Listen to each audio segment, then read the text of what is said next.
On reparle de la RDC avec à Kinshasa les nostalgiques de la rumba congolaise qui luttent contre une sorte d'effacement progressif de cette musique emblématique du pays.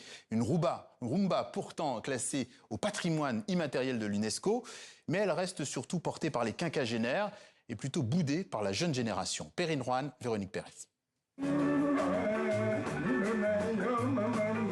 Tous les week-ends, à la crèche, bar historique de Kinshasa, la rumba fait danser jusqu'au petit matin. Ici, depuis 1984, on perpétue avec des concerts la tradition de cette musique emblématique. Et les musiciens enchaînent les reprises des grands classiques. Quand on a besoin de nostalgie, quand on veut se retrouver dans le vieux temps, vous passez à la crèche, vous avez généralement tout ce dont vous pouvez avoir besoin. Le public de la crèche est généralement d'un certain âge, car ce genre musical est de plus en plus délaissé par les jeunes générations.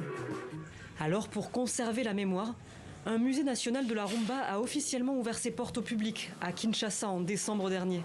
Cette banque est là pour que les artistes, même après des siècles, lorsqu'ils ne seront plus vivants, que nous continuions à conserver les objets utilisés par ces artistes pour que ça serve de trace qui nous permettra de parler aux générations futures sur l'histoire de ces artistes, sur les impacts que ces artistes ont eu.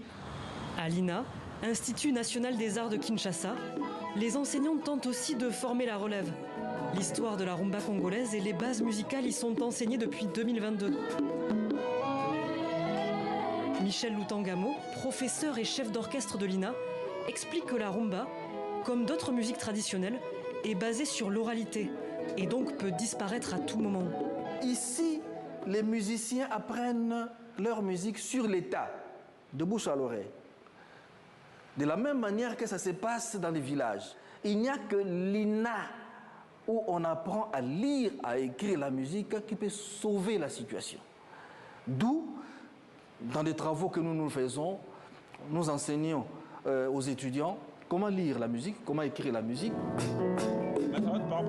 Ici, enseignants et étudiants travaillent sur un projet de retranscription des chansons diffusées à la télévision, la radio ou sur vinyle. Entre 300 et 400 titres ont déjà été archivés.